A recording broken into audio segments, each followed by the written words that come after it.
皆さんこんにちは。안녕하세요。風花です。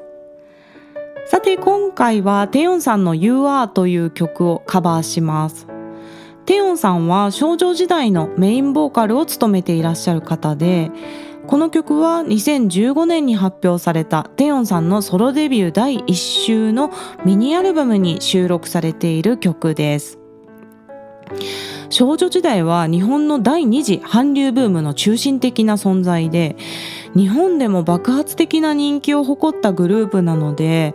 アイドルに疎い私でも存じておりました。第2次韓流ブームは2010年頃に K-POP アイドルグループが日本の音楽市場に進出したことがきっかけとされていて、女性アイドルはカラと少女時代、男性アイドルはビッグバンが大人気でしたよね。この頃は頻繁にテレビ番組でも韓国のアイドルを見かけましたし、皆さん日本語で歌もトークもこなされていて、あれだけ歌とダンスを完璧にこなしながら語学も身につけていらっしゃる方が多くて、本当に勉強熱心で努力されていてすごいなと思っておりました。実はこの第二次韓流ブームの前後あたりがちょうど私が医師として働き始めた時期だったんですよね。医師になって最初の2年間は初期研修といって、いろいろな診療科をローテートして働きながら勉強する期間があるんですね。私は内科志望だったんですが、研修医の頃は勉強のために外科でも働かないといけなくて、で外科の研修は毎日手術に入って上級医の先生の手術をお手伝いするんですけれども、この初期研修の時の外科の先生に少女時代の大ファンの先生がいたんですよ。で毎回その先生の手術に入ると BGM が少女時代だったんですよね。で最長10時間ずっと少女時代を聴き続けたっていう手術もあって、なので何曲か覚えています。特にミスタータクシーっていうタクシーを連発する曲が非常に印象的でしたね。当時は外科の先生が自分のお気に入りの CD を手術室に置いていることもあって、自分の好きな音楽を聴きながらいいコンディションで手術に臨むという先生も結構多かったんですよね。でも手術の時って大抵患者さんは意識がある状態で手術室に入ってきて、手術台の上で麻酔を導入するんですよ。なので最初患者さんは意識がある状態で緊張して入室してこられるんですよね。そしてこれからいざ手術っていう時にアイドルのダンスミュージックが流れてたらちょっとポップすぎるかもしれないっていうことで、その少女時代大好きな先生は患者さんに麻酔がかかるまでは落ち着いたクラシック音楽をかけるんですよ。で患者さんが麻酔で眠って、さあこれから手術っていう時に音楽をね少女時代に変えるという風にして患者さんに配慮されていましたね。そして少女時代は韓国でのデビューは2007年で、デビュー当時から音楽チャートで1位を獲得し、韓国のみならずタイやフィリピン、中国でももう大人気だったそうなんです。その後日本デビューするんですけれども、日本デビューは2010年で、私は日本でデビューするまでは存じ上げなかったんですが、キム・ボムスさんが2011年に発表したアルバムソリスタパート2の中でテヨンさんとデュエットしている曲があったんですね。でその時に私は初めてテヨンさんの歌声を聞きました。でも私はその時点ではテヨンさんが少女時代の方だっていうことはねよく分かってなかったんですよね。私がテヨンさんの歌唱力に注目するきっかけになったのが今日カバーする曲で、2015年に発表された You Are という曲でした。この曲はテヨンさんのソロデビューのミニアルバム I の2曲目に収録されている壮大なバラード曲なんですよね。テヨンさんのソロデビューは日本でも話題になっていたこともあって、こちらはリアルタイムに聴いていたアルバムでしたが、私はあまりの歌唱技術の高さに衝撃を受けました。でまさにその手術室で聴いてたあのタクシー歌ってた人ってこんなに歌えたのっていう驚愕だったんですよね。もはや歌がうまいを超えているっていうか、もはや世界的なディーバのレベルで本当に衝撃を受けたアルバムであり一曲でございました。ヨンさんは1989年生まれの34歳でいらっしゃいます。もともと歌がお上手で、中学生の時から SM エンターテインメントの養成学校に入ってトレーニングを受けていたそうなんですね。練習生の中でも特に練習熱心なことで有名だったそうで、本人も歌手を希望していたことから、グループではなくてソロ歌手としてデビューするんじゃないかと予想する人も多かったようなんです。しかし2007年に少女時代の最終メンバーとして抜擢されてメインボーカルとしてデビューし、2015年にはソロ歌手としてもデビューしています。当時 K-POP アイドルから俳優さんに転向する方っていうのはよく見かけたんですが、テヨンさんのようにグループでの大ヒットの後に本格的なソロ歌手としても実績を築けたっていう方は珍しくて、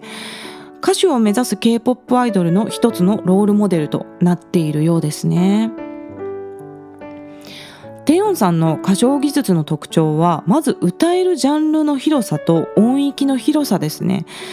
ダンスが得意というか上手なこともあって、やはりリズム感が卓越しているというところがありながら、感情表現も非常に豊かです。私が一番すごいと思うのは、体格の割に低音域が安定していて、響きのサイズもしっかり変える技術があるという点です。一般的には身長が高いほど声帯って長くなる傾向がありますし、体格が大きいほど響きのサイズも大きくなる傾向があるんですよ。例えばマライア・キャリー先生、ホイットニー・ヒューストン先生、この方々は身長170センチを超えているんですね。で、もともと持っている響きのサイズが大きい人が一時的に響きを絞って小さくするっていうのは比較的簡単にできるんですよ。例えば A メロの部分は静かに口の範囲だけで響かせて歌って、サビから体全体を鳴らして大きな響きを作っていくといったような、こういうダイナミックな歌唱ができる人っていうのは体格も大きいっていう特徴があります。一方で体が小さい歌姫の方というとアリアナ・グランデさんが代表的なんですが、この方は154センチしかないんですね。で、アリアナ・グランデさんも素晴らしい技術を持っている方なんですが、体格が小さい分やはり響きが直線的っていうか、横への広がりみたいなのは少ないんですよね。で、これはどちらがいい悪いっていうことではなくて、生まれ持った体格に基づく特徴なので、なかなか努力で変えるっていうことは難しいんですよ。で、テヨンさんは身長が160センチと公表されていて、で、体格もね、アイドルなんでもすごいスリムですよね。なので、持って生まれた響きのサイズは決して大きくないはずなんですが、非常に豊かな声量で体全体を鳴らして歌うっていうことができるので、ダイナミックな歌唱ができるんですよね。で、そのテヨンさんの歌唱技術の特徴を非常によく感じられる一曲が今日カバーする曲の You Are なんです。なのでぜひね、テヨンさんの原曲の方も聴いてみてください。では続いて歌詞の内容紹介に入っていきますね。で、この曲の歌詞の内容は、長い間孤独だった自分の心が愛する人との出会いで満たされていく様子が描かれています。まず A メロの部分ですね。오랫동안 내 마음엔、 長い間私の心には구름 가득 비가 내려、 雲がいっぱいで雨が降り、따스한 햇살 비추길、 暖かい日差しが照らすことを간절히 바랬죠、 切実に願っていたという A メロから始まります。そして続いて B メロの歌詞に行きますね。그댄 빛처럼、 あなたは光のように、비겐 뒤처럼、 雨上がりのように、내 마음에 떠오르죠 이렇게、 私の心に浮かんでくるよ、こうしてという B メロで、続いてサビの歌詞に行きます。Cause you are、 내게 내린 빛과、 私に降り注いだ光と You are、 너무 고운 꿈과、 とても綺麗な夢と 일곱 빛으로 온 세상을、 7つの光で世界中を더 아름답게 물들여もっと美しく染める언제나いつも Yeah you are という歌詞です。ところどころね英語が混ざっているのでちょっとややこしかったかもしれません。では曲を聴いてみてください。テヨンさんの You Are という曲をカバーしました。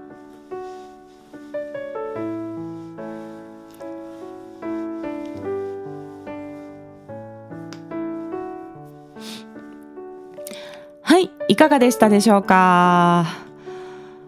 体力的にねとてもしんどい曲でございました。最後はもう息も絶え絶えといった感じで、こういう曲ってね何度も歌えないんですよね。これはね単純に私の実力が足りないっていうのも一因なんですが、体力も集中力もすごく使う曲なんで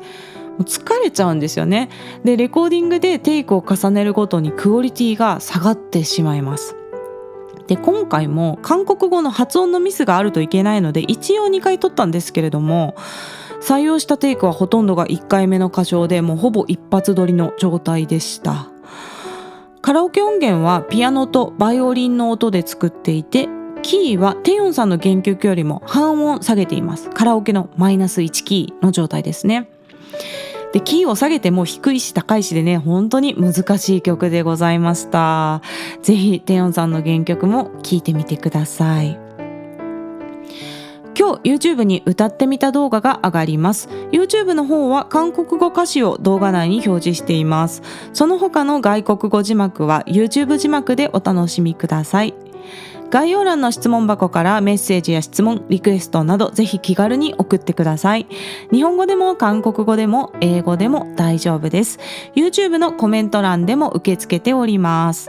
ではまた次の放送でお会いしましょう。さようなら。